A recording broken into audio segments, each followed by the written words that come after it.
In this video, I'm going to show you a way to use off-camera external flash with a compact camera that has a built-in flash unit, but that does not have a flash shoe, where you could either attach an external flash unit or a flash trigger that you could use to trigger an external flash. The Nikon Coolpix P600 is one of those models, and the Nokia Lumia 1020 smartphone that has a very good camera is another.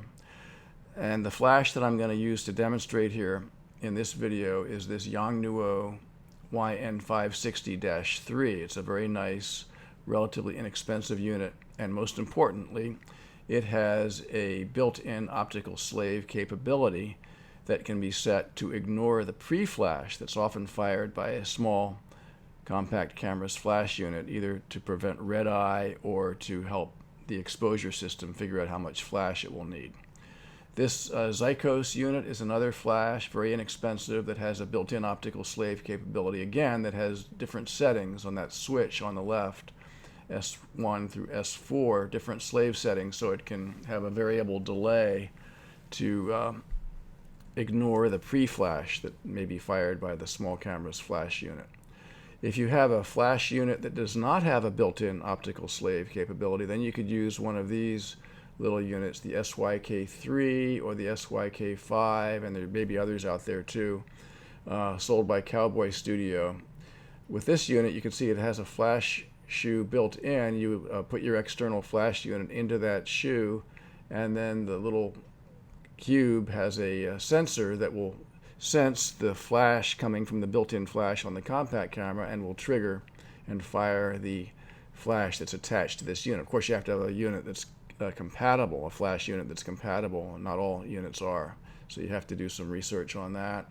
This other unit, the SYK5, is similar to that first one, except that this one has a dial built into it with which you can vary the delay. So you can try to kind of program it to avoid firing at the same time that the first pre-flash fires on the compact camera's flash unit.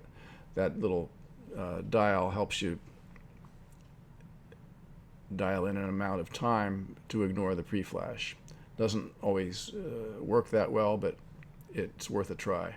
This Hensel unit is a flash that I use for other types of photography, and it happens to have a built-in optical slave capability, so I thought I would just show it here. If you happen to have access to a unit like that, and with your small compact camera, you can trigger it with the built-in flash unit on the small compact camera. You just have to push that button there and turn on the light that shows that the optical slave feature is now active and ready to fire when it sees another flash. Here's the setup for my demonstration. I have the Nikon Coolpix P600 there at the bottom of the screen. And first of all, I'm going to show just firing it alone without the external flash, just the straight-on built-in flash firing towards the subject. And that's what we get, a kind of a straightforward, flat look from the on-camera flash.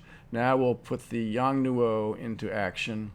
I'm going to show you this third button from the left is what you use to turn on S2 mode. There was S1, now it's on S2, and that's the slave mode that seems to work best with this camera.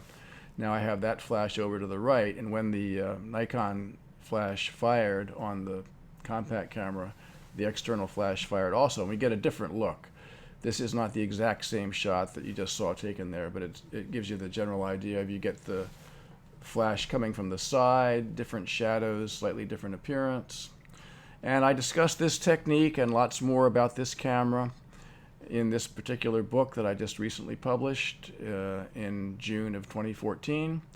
And I have other books about other cameras at whiteknightpress.com, so for more information, please visit my website and check out the books there. Thanks for watching.